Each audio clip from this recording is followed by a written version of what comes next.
Hey guys, today I'm going to give you 10 reasons why you might not want to get a hair transplant. The last thing that I want to do with my videos is convince you to get a hair transplant.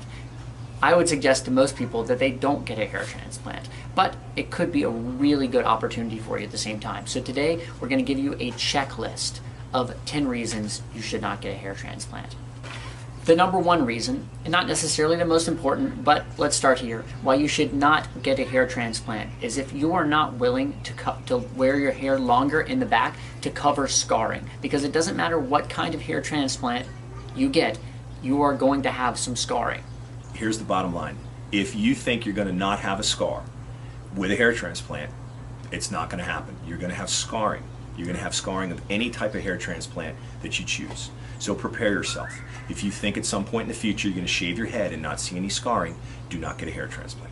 The number two reason, if your donor hair is thin, fine, and weak, it's probably in your best interest to wait until it's stronger before you have a hair transplant. The problem with the industry sometimes is pushing people into surgery.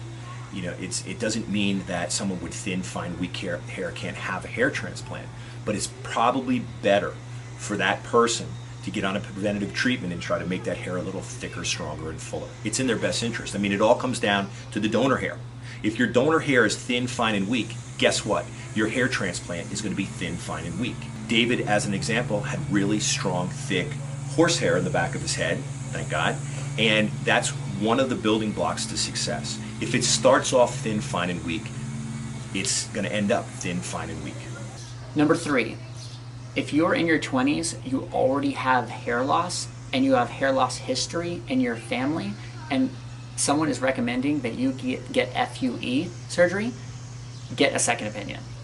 So one of the things that's pretty solid in determining if a patient is a good candidate for hair restoration procedure is if they're in their 20s and they have a strong family history of hair loss, and we know where they're going. The two procedures or three procedures that we really look at to choose from. FUE is not the first choice. Why? It doesn't move a lot of hair, and it depletes a lot of donor in the back of the hair. So by just right off the get-go, a 22, 23-year-old male patient walks in and wants FUE, and his dad is a class 7 bald guy, we're in for a rough time. So we want to make sure we don't choose the wrong procedure. Choosing FUE with those type of characteristics and family history is the wrong decision. Number four, you have dark hair on light skin and are told you will be able to achieve the results you want in one procedure. Get a second opinion. Dark hair on light skin is not any harder to do from a scientific standpoint. I mean, all hair transplants, as long as you're in a dedicated only hair clinic, do all the procedures exactly the same. The hairs are put in a certain square centimeter, a certain amount of follicles, a certain amount of hairs in per square centimeter. It's all the same, but why does it always look like it's thinner in the hairline when the patient has dark hair on light skin? The answer to that question is aesthetics. It's just really hard to not see that skin through that dark hair. It kind of jumps out at you. So point being is that if you go to a clinic and they're showing you some great work, please understand, especially if you're younger or even in your 30s, that it's probably going to take two procedures to get to where you want to be with dark hair on light skin. And dark hair on light skin might be a really good opportunity for someone to get skin micropigmentation as well, right, Steve?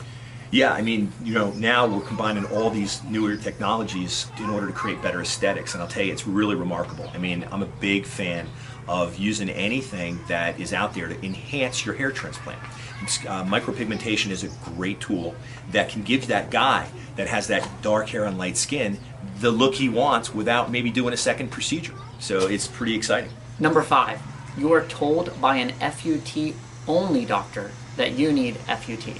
Or you're told by an FUE only doctor that you need FUE. Get a second opinion from a board certified surgeon that does both kinds of hair transplants. Obviously, if you go to someone that sells blueberries, what kind of fruit are they going to tell you that you should eat for breakfast the next morning? Blueberries. So it's really important that you get at least a second opinion from a surgeon that does both. And then if you end up choosing one of the surgeons that just specializes in FUE or just specializes in FUT, after a surgeon that does both has told you which one that they think you should get, you probably have a much better chance of getting the result that you want. Yeah, I think that what's most important is you feel like you're getting really objective information. I just can't, for the life of me, figure out how someone that's only does FUE, that's all they do. They feel obviously that that's the best procedure out there for all patients. End of story. They're not doing any linear procedures, FUT. By the same token, doctors that do only linear procedures, FUT, are absolutely without question not set up and not believing in the FUE procedure. Now listen, I've been around a while and I've been fighting hair loss for 37 years and I've been watching this industry personally myself. And I think that the FUE procedure is a fantastic procedure that has its place. And I think that the FUT procedure, the gold standard in the industry, moves a lot of hair and is probably the top choice for most patients. But to go to one clinic that only does one type procedure is biased, in my opinion, and this is my opinion. I think that you need to seek the advice of someone who only does hair transplants and offers both procedures to get an objective opinion on the pros and cons of both procedures and then make your decision. Number 6, if you are considering getting a hair transplant from a dermatologist, cosmetic surgeon, or doctor who has purchased a hair transplant machine to do your hair transplant, run fast. Do not get a hair transplant from them. Yeah, David, the industry is morphing into what the machine companies and the marketing and advertisers want, which is the hair transplant industry should be a commodity. No different than going down to the corner store where they sell tires and putting tires on your car. Why should you fly to California to get new tires for your car? Bottom line is that there's not a lot of dedicated only hair doctors that are specialists. Buying a machine, even though you have a medical license and you're a plastic surgeon, does not make you a hair transplant doctor, period. Getting a hair transplant done by a cosmetic surgeon and not a dedicated hair transplant specialist is kind of like getting your self-portrait drawn by someone who paints houses. Just because someone is a painter doesn't mean that they're going to draw an excellent picture of you. And obviously, this is permanent surgery, not a self-portrait. Number 7. If you are a bona fide FUE candidate, make sure that the surgeon doing your FUE hair transplant is the one who is actually extracting each one of the grafts. That is, it is the surgeon doing the surgery. Steve brought something to my attention that I had no clue about, and that is that in many of these FUE surgeries, it's actually just the technicians that extract the hair. And extracting this hair is much more difficult than you might think that it is. It really requires a surgeon that is a specialist to extract those hairs because it is very difficult to do well. So I've been in the hair transplant industry, in and out, or as a patient for 37 years. And I've done a lot of research. I mean, I learned the hard way, and I made this my passion, which everybody that watches our videos knows. One thing that is shocking is that the FUE doctors, for the most part, that are specialists, that only do hair transplants, and that offer FUE, a lot of them don't do the extraction of the tissue. Now let me elaborate on that.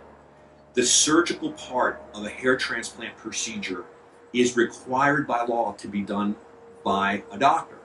More importantly than that, in my opinion, is if a doctor is selling me a hair transplant procedure, that it's his hands, the custom work being done by him, I want to make sure that he's actually doing the procedure.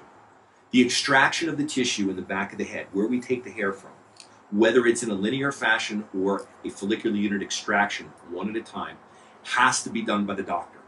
If you do your research, and if you listen to what I'm telling you to do, make sure you ask the question when you're sitting in a consultation with a FUE doctor, Dr. Such and Such, are you the one that is extracting every one of the grafts in the back of my head? You will be shocked on how many don't do it. Number 8, if you don't have a plan, then don't get a hair transplant. I like to pull out my crystal ball, and I like to unveil the crystal ball with each and every patient and say, guess what?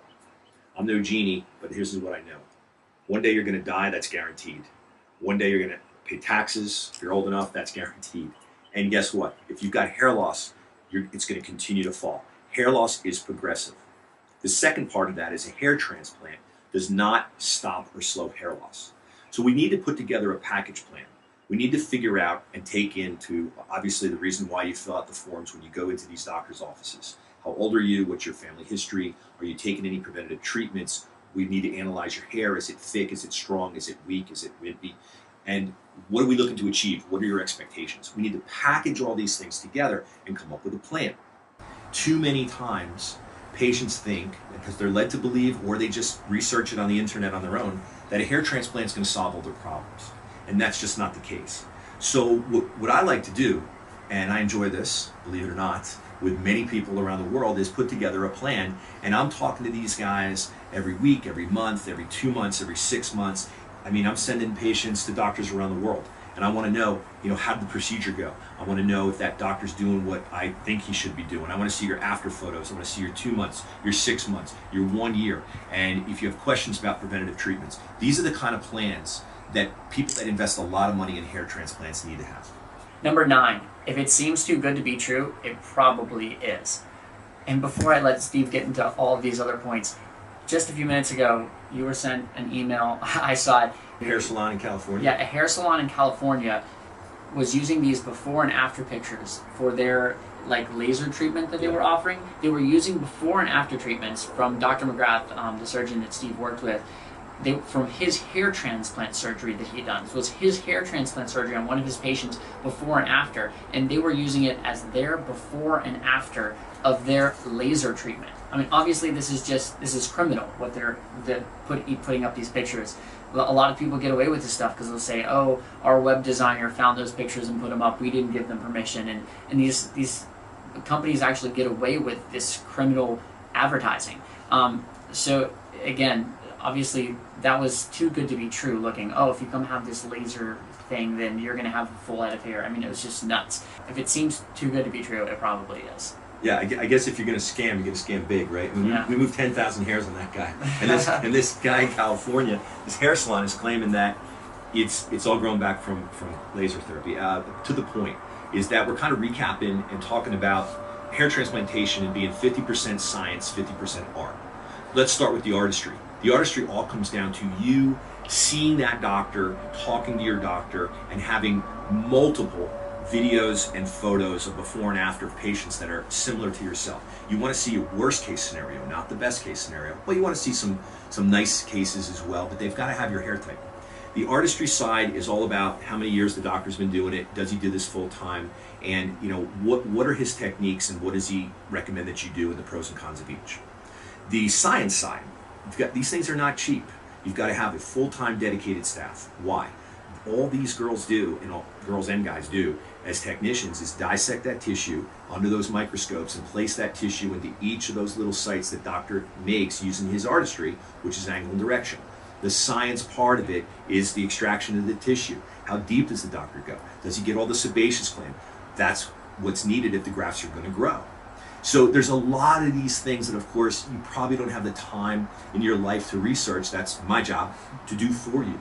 But the point being is, if the clinic, the doctor, don't pass my set of standards, then I would avoid them. It's all about artistry and science and dedication to what you do. And number 10, and I think this is really important, having been a hair transplant patient and spent thousands and thousands of dollars on hair transplants, is that scar. Does the doctor guarantee their work? And are they willing to fix that scar if they leave you with one that is bigger than you're comfortable with? In the last slide, we talked about science and artistry. And in my opinion, if I'm going to pay big money for something in today's world, I want a guarantee of some sort. And working with a lot of the top doctors in the world, the better ones, if not the top of the line, will always guarantee the work. Now, what does that mean? Does that mean you're going to have the head of hair you had when you were 12 years old? Absolutely not. Does that mean that you're going to have no scarring? Absolutely not. But you need to sit down and have a consultation with your doctor, look him dead in the eyes, and ask him how he guarantees his work. Now, the doctor that I work with and who guarantees his work, Dr. McGrath, will guarantee that you can cut your hair to a 3-guard. And if you can't cover the scar, he will use various different methods to fill in that scar so that you can at least go to a 3-guard. It rarely happens, if ever, but that's a guarantee. That's a nice feeling. Most Caucasians and Spanish, Middle Eastern can go to 2-guard, but he guarantees 3. Based on the presentation, your doctor should guarantee his work. So if he tells you that you're going to need 2 procedures to go from front to back because you're a class 6 bald guy, and he comes up with a huge gap in the back of your head that he can't fill after 2 procedures, then he's got to take care of that. So it's not that we want a bunch of complaining patients because they don't look like they did when they were 12 years old. We all know that's not going to happen. What we want is we want good quality work where the doctor has skin in the game. If the doctor puts his reputation on the line and guarantees his work, you're going to be very happy.